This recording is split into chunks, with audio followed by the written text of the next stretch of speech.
एक प्रार्थना करूंगा, कईयों को हो सकता है बात कड़वी लगे, ये जाति देखिएगा तब ज़्यादा उभर के आती जब इलेक्शन आए। अब क्यों नहीं जाति की बात कोई कर रहा? क्योंकि इलेक्शन नहीं है। आने दो इलेक्शन, तुरंत ये हो जाएगा कि अमुक जाति का उसी को वोट देगा, वो वाला जाति का अपने वाले को वोट देगा। तो ये एक गीदड़ किस्म के जो लीडर हैं उनका बोया हुआ बीज है जातिवाद का। वरना हमारे यहाँ जातियाँ थी, जातिवाद नहीं था। जात पात की करो विदाई, हम सब हिंदू भाई भाई। तो हम सब भाई भाई हैं, इसलिए प्रार्थना है कि हरि को बजे सो हरि का होए, जात पात पूछे नहीं कोई। जो भगवान को बचता है वो हमारे लिए वंदनीय है। हम लोग अपना अपना आलस छोड़ के अब कमर कस करके अपने धर्म के प्रचार के लिए पड़ जाएं, क्योंकि हमारा मुद्दा ये नहीं है कि हम किसी को बहका के इधर लाएं।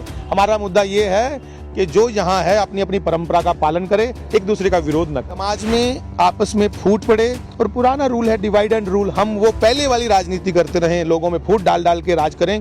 पर मैं सबसे कहूँगा कि सबको अब समझना चाहिए, नहीं तो बंगाल में अगर लोग इनके बहकावे में आके ऐसा कर रहे हैं तो आपके क्षेत्र में ना हो जाए। इसलिए सारे अपने समाज को कहूँगा कि इकट्ठे रहो और मजबूत रहो। छोड़ो कल की बातें, कल की बात पुरानी, नए दौर पे चलना है तो सीखो। हम वो बात सीखेंगे जो जोड़ने वाली बात है। जैसे राम ने समाज को जोड़ा, कृष्ण ने समाज को जोड़ा, कबीर जी ने समाज को जोड़ा, रैदास जी ने समाज को जोड़ा, गुरु नानक देव जी ने, गुरु गोविंद सिंह जी ने समाज को जोड़ने के लिए शहादतें दी हैं। जेके मीडिया देखने वाले सभी दर्शकों को एक बार फिर से बहुत बहुत स्वागत है। हमारे साथ आज बातचीत करने के लिए मौजूद हैं गंगाधर जी महाराज।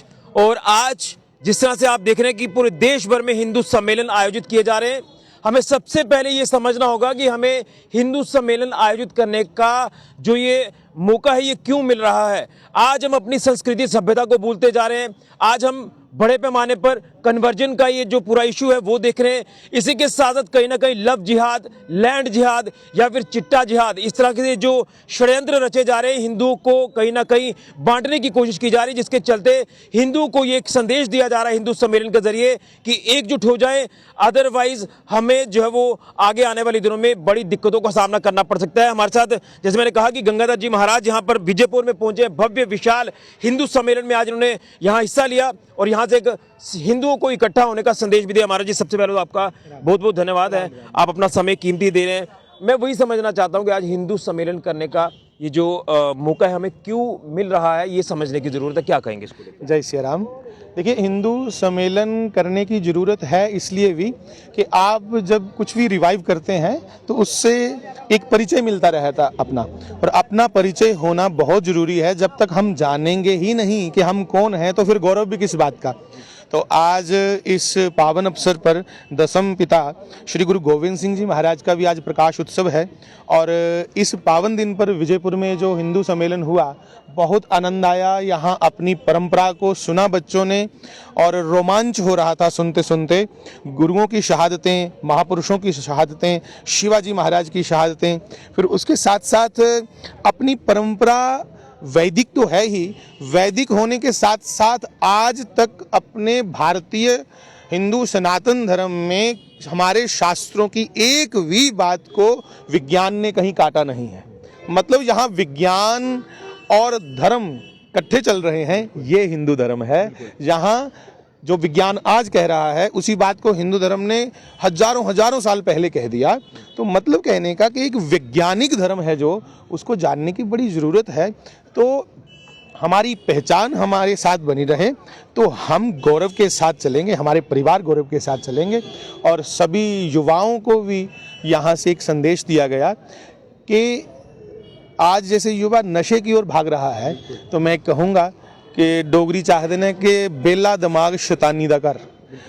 तो हमारे युवाओं से प्रार्थना है कि अगर आपके पास समय है तो अपने शास्त्र का पठन पाठन कीजिए, स्वाध्याय कीजिए। रामायण है, भागवत जी हैं, गीता जी हैं, हमारे इतने इतने ग्रंथ हैं पवित्र, आप उनका पठन पाठन कीजिए।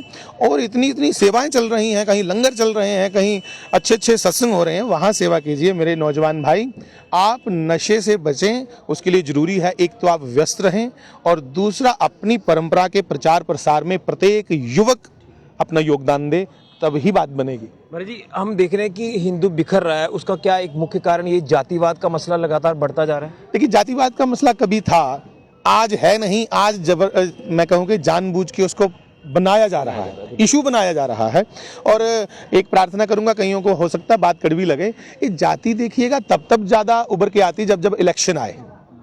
अब क्यों नहीं जाति की बात कोई कर रहा? क्योंकि इलेक्शन नहीं है, आने दो इलेक्शन, तुरंत ये हो जाएगा कि अमुक जाति का उसी को वोट देगा, वो वाला जाति का अपने वाले को वोट देगा।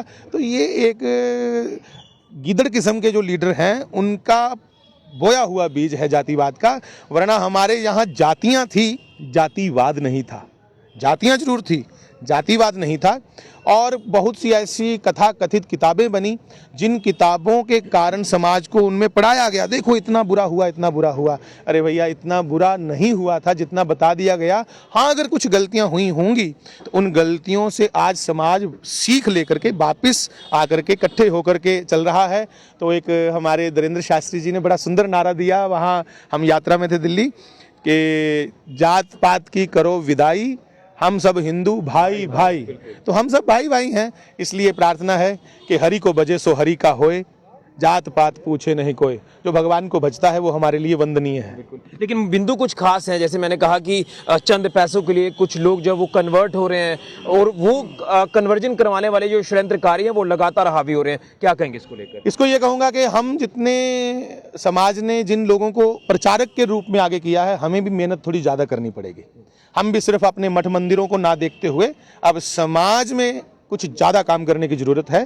तो हम भी अपने अपने आलस, अपने लिए कह रहा हूँ, हम लोग अपना अपना आलस छोड़ के अब कमर कस करके अपने धर्म के प्रचार के लिए पड़ जाएं।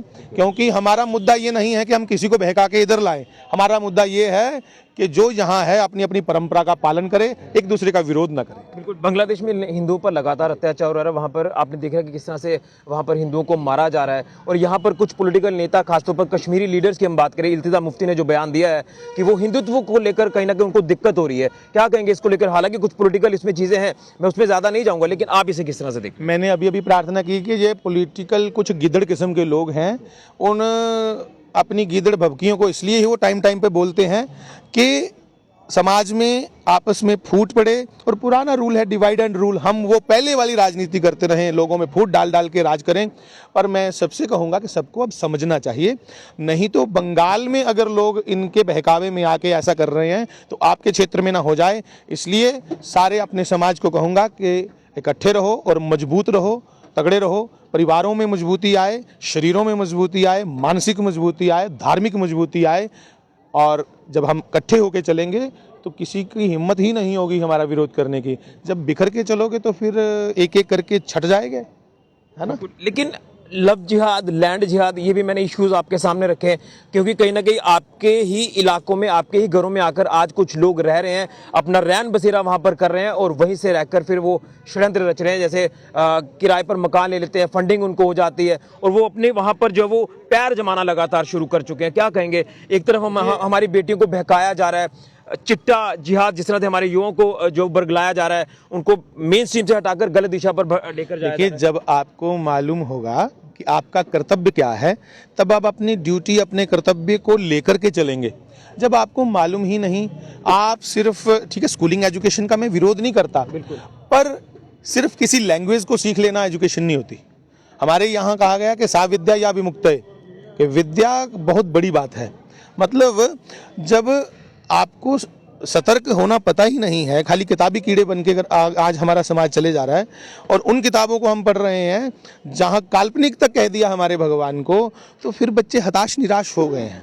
इसलिए जिन लोगों की आप बात कर रहे हैं, उन लोगों के अपने अपने स्थानों के साथ उनकी परंपरा को सिखाने वाले लोग हैं। पर हमारे मंदिरों में आज गुरुकुल नहीं है। हमारे माता पिता कितने हैं जो रोज अपने बच्चों को मंदिर लेके जाते हों। तो जब राम का इतिहास पता होगा तो हम अपने इतिहास को पकड़ करके चलेंगे, तो हम तुरंत जज कर जाएंगे कि ये आदमी से गंध आ रही है अलगाववाद की। तो जब हमें अपना पता ही नहीं है तो हम दूसरे को कैसे अलगाववाद पहचानेंगे। इसलिए मूल बात यही कहूँगा, अपनी संस्कृति को जानते जानते किसके अंदर अलगाववाद की भावना है, तुरंत आप पकड़ जाओगे। तो सांस्कृतिक होना जरूरी है। यानी आप ये कह रहे हैं कि हमें अब जो एकजुट होना है, और जो कुरीतियां समाज में फैल रही हैं उनसे दूर रहना है, तब जाकर हम इकट्ठा होंगे। बिल्कुल, छोड़ो कल की बातें, कल की बात पुरानी, नए दौर पे चलना है तो सीखो, हम वो बात सीखेंगे जो जोड़ने वाली बात है। जैसे राम ने समाज को जोड़ा, कृष्ण ने समाज को जोड़ा, कबीर जी ने समाज को जोड़ा, रैदास जी ने समाज को जोड़ा, गुरु नानक देव जी ने, गुरु गोविंद सिंह जी ने समाज को जोड़ने के लिए शहादतें दी हैं। तो हमें इन्हीं देख करके चलना है। हम उन लोगों को सुने और ज़्यादा दिमाग में ना रखें जो लोग समाज तोड़ने की बात कर रहे हैं। हमें अपना काम करना है कि मजबूती कैसे हो। चलिए, बहुत धन्यवाद। तो आपने देखा कि गंगाधर महाराज जी ने अपनी बात जो है वो बेबाकी से रखी है कि हमें एकजुट रहना है और ये जो समाज में कुरीतियां लगातार फैलती जा रही हैं, इन कुरीतियों से दूर रहना है और जो हो गया, जो दौर गुजर गया, उसके बारे में नहीं सोचना है। हम आज की बात करें और हमें हिंदुओं को इकट्ठा होना है, तब जाकर हम जो है वो एक नए दौर को जो है वो लिख पाएंगे। ये कहीं ना कहीं शरारती तत्व जो षड्यंत्रकारी जो अपना ये षड्यंत्र रचने की कोशिश कर रहे हैं, इनको हावी होने नहीं देना है। यही हिंदू सम्मेलन आयोजित करने का एक लक्ष्य है, मोटिव है। आज हिंदू समाज लगातार इकट्ठा हो रहे हैं, ये हमें काफी अच्छा भी लग रहा है। यही कहूंगा कि सब इकट्ठा हो जाएं और कुरीतियों को दूर करें। बोरीवले शास्त्री जी महाराज की जय, चंपा देवी माता की जय, गंगाधर महाराज की जय। फिलहाल के ऋषि खजुरिया, जेके मीडिया के लिए।